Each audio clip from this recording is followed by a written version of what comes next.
Welcome. Today we're reading the chapter The Curse of the Baskervilles, of the novel The Hound of the Baskervilles. Now, sit tight and let's get into it. I have in my pocket a manuscript, said Dr. James Mortimer. I observed it as you entered the room, said Holmes. It is an old manuscript. Early 18th century, unless it is a forgery. How can you say that, sir? You have presented an inch or two of it to my examination all the time that you have been talking. It would be a poor expert who could not give the date of a document within a decade or so. You may possibly have read my little monograph upon the subject. I put that at 1730. The exact date is 1742. Dr. Mortimer drew it from his breast pocket. This family paper was committed to my care by Sir Charles Baskerville, whose sudden and tragic death some 3 months ago created so much excitement in Devonshire. I may say that I was his personal friend as well as his medical attendant. He was a strong-minded man, sir, shrewd, practical, and as unimaginative as I am myself. Yet he took this document very seriously, and his mind was prepared for just such an end as did eventually overtake him. Holmes stretched out his hand for the manuscript and flattened it upon his knee. You will observe, Watson, the alternative use of the long S and the short. It is one of several indications which enabled me to fix the date. I looked over his shoulder at the yellow paper and the faded script. At the head was written, Baskerville Hall, and below in large, scrawling figures, 1742. It appears to be a statement of some sort. Yes, it is a statement of a certain legend which runs in the Baskerville family. But I understand that it is something more modern and practical upon which you wish to consult me. Most modern, a most practical, pressing matter, which must be decided within 24 hours. But the manuscript is short and is intimately connected with the affair. With your permission I will read it to you. Holmes leaned back in his chair, placed his fingertips together, and closed his eyes, with an air of resignation. Dr. Mortimer turned the manuscript to the light and read in a high, cracking voice the following curious, old-world narrative.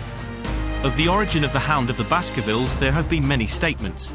Yet as I come in a direct line from Hugo Baskerville, and as I had the story from my father, who also had it from his, I have set it down with all belief that it occurred even as is here set forth. And I would have you believe, my sons, that the same justice which punishes sin may also most graciously forgive it, and that no ban is so heavy but that by prayer and repentance it may be removed. Learn then from this story not to fear the fruits of the past, but rather to be circumspect in the future, that those foul passions whereby our family has suffered so grievously may not again be loosed to our undoing. Know then that in the time of the Great Rebellion, the history of which by the learned Lord Clarendon I most earnestly commend to your attention, this manor of Baskerville was held by Hugo of that name. Nor can it be gainsaid that he was a most wild, profane, and godless man. This, in truth, his neighbours might have pardoned, seeing that saints have never flourished in those parts, but there was in him a certain wanton and cruel humour which made his name a byword through the West. It chanced that this Hugo came to love, if, indeed, so dark a passion may be known under so bright a name, the daughter of a yeoman who held lands near the Baskerville estate. But the young maiden, being discreet and of good repute, would ever avoid him, for she feared his evil name. So it came to pass that one Michaelmas this Hugo, with 5 or 6 of his idle and wicked companions, stole down upon the farm and carried off the maiden, her father and brothers being from home, as he well knew. When they had brought her to the hall the maiden was placed in an upper chamber, while Hugo and his friends sat down to a long carouse, as was their nightly custom. Now, the poor lass upstairs was like to have her wits turned at the singing and shouting and terrible oaths which came up to her from below, for they say that the words used by Hugo Baskerville, when he was in wine, were such as might blast the man who said them. At last in the stress of her fear she did that which might have daunted the bravest or most active man, for by the aid of the growth of ivy which covered, and still covers, the south wall she came down from under the eaves, and so homeward across the moor, there being 3 leagues betwixt the hall and her father's farm. It chanced that some little time later Hugo left his guests to carry food and drink with other worse things, perchance to his captive, and so found the cage empty and the bird escaped. Then, as it would seem, he became as one that hath a devil, for, rushing down the stairs into the dining hall, he sprang upon the great table, flagons and trenchers flying before him, and he cried aloud before all the company that he would that very night render his body and soul to the powers of evil if he might but overtake the wench. And while the revellers stood aghast at the fury of the man, one more wicked or, it may be, more drunken than the rest, cried out that they should put the hounds upon her. Whereat Hugo ran from the house, crying to his grooms that they should saddle his mare and unkennel the pack, and giving the hounds a kerchief of the maids, he swung them to the line, and so off full cry in the moonlight over the moor. Now, for some space the revellers stood agape, unable to understand all that had been done in such haste. But anon the bemused wits awoke to the nature of the deed which was like to be done upon the moorlands. Everything was now in an uproar, some calling for their pistols, some for their horses, and some for another flask of wine. But at length some sense came back to their crazed minds, and the whole of them, 13 in number, took horse and started in pursuit. The moon shone clear above them, and they rode swiftly abreast, taking that course which the maid must needs have taken if she were to reach her own home. They had gone a mile or two when they passed one of the night shepherds upon the moorlands, and they cried to him to know if he had seen the hunt. And the man, as the story goes, was so crazed with fear that he could scarce speak, but at last he said that he had indeed seen the unhappy maiden, with the hounds upon her track. But I have seen more than that, said he, for Hugo Baskerville passed me upon his black mare, and there ran mute behind him such a hound of hell as God forbid should ever be at my heels. So the drunken squires cursed the shepherd and rode onward. But soon their skins turned cold, for there came a galloping across the moor, and the black mare, dabbled with white froth, went past with trailing bridle and empty saddle. Then the revellers rode close together, for a great fear was on them, but they still followed over the moor, though each, had he been alone, would have been right glad to have turned his horse's head. Riding slowly in this fashion they came at last upon the hounds. These, though known for their valour and their breed, were whimpering in a cluster at the head of a deep dip or goyle, as we call it, upon the moor, some slinking away and some, with starting hackles and staring eyes, gazing down the narrow valley before them. The company had come to a halt, more sober men, as you may guess, than when they started. The most of them would by no means advance, but 3 of them, the boldest, or it may be the most drunken, rode forward down the goyle. Now, it opened into a broad space in which stood 2 of those great stones, still to be seen there, which were set by certain forgotten peoples in the days of old. The moon was shining bright upon the clearing, and there in the centre lay the unhappy maid where she had fallen, dead of fear and of fatigue. But it was not the sight of her body, nor yet was it that of the body of Hugo Baskerville lying near her, which raised the hair upon the heads of these 3 daredevil roisterers, but it was that, standing over Hugo, and plucking at his throat, there stood a foul thing, a great, black beast, shaped like a hound, yet larger than any hound that ever mortal eye has rested upon. And even as they looked the thing tore the throat out of Hugo Baskerville, on which, as it turned its blazing eyes and dripping jaws upon them, the 3 shrieked with fear and rode for dear life, still screaming, across the moor.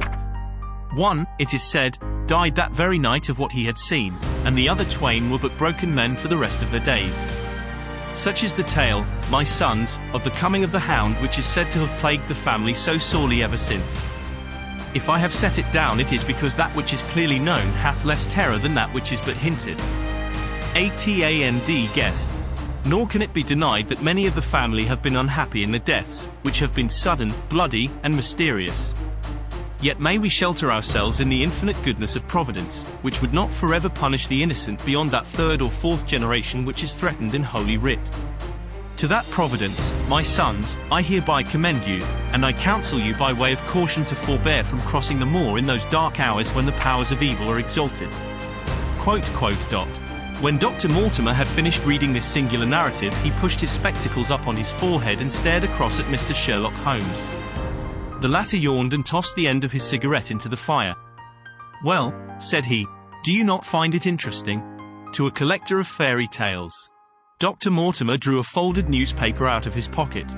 "Now, Mr. Holmes, we will give you something a little more recent. This is the Devon County Chronicle of May 14th of this year. It is a short account of the facts elicited at the death of Sir Charles Baskerville which occurred a few days before that date." My friend leaned a little forward and his expression became intent. Our visitor readjusted his glasses and began. "The recent sudden death of Sir Charles Baskerville, whose name has been mentioned as the probable Liberal candidate for Mid-Devon at the next election, has cast a gloom over the county.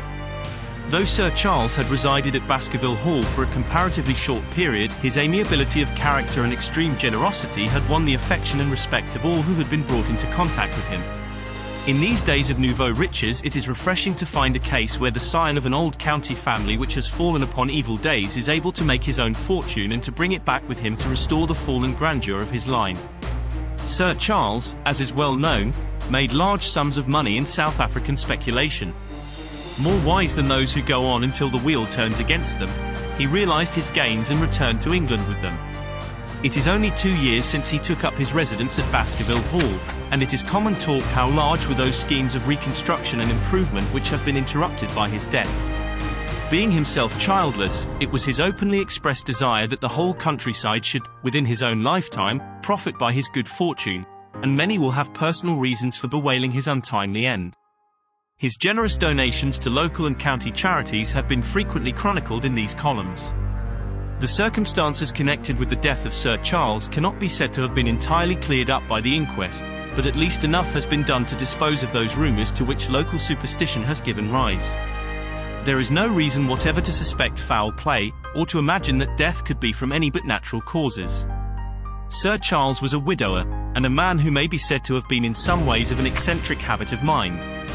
In spite of his considerable wealth, he was simple in his personal tastes, and his indoor servants at Baskerville Hall consisted of a married couple named Barrymore, the husband acting as butler and the wife as housekeeper. Their evidence, corroborated by that of several friends, tends to show that Sir Charles's health has for some time been impaired, and points especially to some affection of the heart, manifesting itself in changes of colour, breathlessness, and acute attacks of nervous depression. Dr. James Mortimer, the friend and medical attendant of the deceased, has given evidence to the same effect. The facts of the case are simple. Sir Charles Baskerville was in the habit every night before going to bed of walking down the famous yew alley of Baskerville Hall. The evidence of the Barrymores shows that this had been his custom. On the 4th of May, Sir Charles had declared his intention of starting next day for London, and had ordered Barrymore to prepare his luggage. That night he went out as usual for his nocturnal walk, in the course of which he was in the habit of smoking a cigar. He never returned. At 12 o'clock Barrymore, finding the hall door still open, became alarmed, and, lighting a lantern, went in search of his master. The day had been wet, and Sir Charles's footmarks were easily traced down the alley. Halfway down this walk there is a gate which leads out onto the moor. There were indications that Sir Charles had stood for some little time here. He then proceeded down the alley, and it was at the far end of it that his body was discovered. One fact which has not been explained is the statement of Barrymore that his master's footprints altered their character from the time that he passed the moor gate, and that he appeared from thence onward to have been walking upon his toes. One Murphy, a gypsy horse dealer, wasted the moor at no great distance at the time, but he appears by his own confession to have been the worse for drink. He declares that he heard cries but is unable to state from what direction they came. No signs of violence were to be discovered upon Sir Charles's person, and though the doctor's evidence pointed to an almost incredible facial distortion so great that Dr. Mortimer refused at first to believe that it was indeed his friend and patient who lay before him, it was explained that that is a symptom which is not unusual in cases of dyspnea and death from cardiac exhaustion. This explanation was borne out by the post-mortem examination, which showed long-standing organic disease, and the coroner's jury returned a verdict in accordance with the medical evidence. It is well that this is so, for it is obviously of the utmost importance that Sir Charles's heir should settle at the Hall and continue the good work which has been so sadly interrupted. Had the prosaic finding of the coroner not finally put an end to the romantic stories which have been whispered in connection with the affair, it might have been difficult to find a tenant for Baskerville Hall. It is understood that the next of kin is Mr. Henry Baskerville, if he be still alive, the son of Sir Charles Baskerville's younger brother. The young man when last heard of was in America, and inquiries are being instituted with a view to informing him of his good fortune. Dr. Mortimer refolded his paper and replaced it in his pocket. Those are the public facts, Mr. Holmes, in connection with the death of Sir Charles Baskerville. I must thank you, said Sherlock Holmes, for calling my attention to a case which certainly presents some features of interest. I had observed some newspaper comment at the time, but I was exceedingly preoccupied by that little affair of the Vatican cameos, and in my anxiety to oblige the Pope I lost touch with several interesting English cases. This article, you say, contains all the public facts. It does. Then let me have the private ones. He leaned back, put his fingertips together, and assumed his most impassive and judicial expression. In doing so, said Dr. Mortimer, who had begun to show signs of some strong emotion, I am telling that which I have not confided to anyone. My motive for withholding it from the coroner's inquiry is that a man of science shrinks from placing himself in the public position of seeming to endorse a popular superstition. I had the further motive that Baskerville Hall, as the paper says, would certainly remain untenanted if anything were done to increase its already rather grim reputation. For both these reasons I thought that I was justified in telling rather less than I knew, since no practical good could result from it, but with you there is no reason why I should not be perfectly frank. The moor is very sparsely inhabited, and those who live near each other are thrown very much together. For this reason I saw a good deal of Sir Charles Baskerville. With the exception of Mr. Frankland, of Laughter Hall, and Mr. Stapleton, the naturalist, there are no other men of education within many miles. Sir Charles was a retiring man, but the chance of his illness brought us together, and a community of interests in science kept us so. He had brought back much scientific information from South Africa, and many a charming evening we have spent together discussing the comparative anatomy of the Bushman and the Hottentot. Within the last few months it became increasingly plain to me that Sir Charles's nervous system was strained to the breaking point. He had taken this legend which I have read you exceedingly to heart so much so that, although he would walk in his own grounds, nothing would induce him to go out upon the moor at night. Incredible as it may appear to you, Mr. Holmes, he was honestly convinced that a dreadful fate overhung his family, and certainly the records which he was able to give of his ancestors were not encouraging. The idea of some ghastly presence constantly haunted him, and on more than one occasion he has asked me whether I had on my medical journeys at night ever seen any strange creature or heard the baying of a hound. The latter question he put to me several times, and always with a voice which vibrated with excitement. I can well remember driving up to his house in the evening some 3 weeks before the fatal event. He chanced to be at his hall door. I had descended from my gig and was standing in front of him, when I saw his eyes fix themselves over my shoulder and stare past me with an expression of the most dreadful horror. I whisked round and had just time to catch a glimpse of something which I took to be a large black calf passing at the head of the drive. So excited and alarmed was he that I was compelled to go down to the spot where the animal had been and look around for it. It was gone, however, and the incident appeared to make the worst impression upon his mind. I stayed with him all the evening, and it was on that occasion, to explain the emotion which he had shown, that he confided to my keeping that narrative which I read to you when first I came. I mention this small episode because it assumes some importance in view of the tragedy which followed, but I was convinced at the time that the matter was entirely trivial and that his excitement had no justification. It was at my advice that Sir Charles was about to go to London.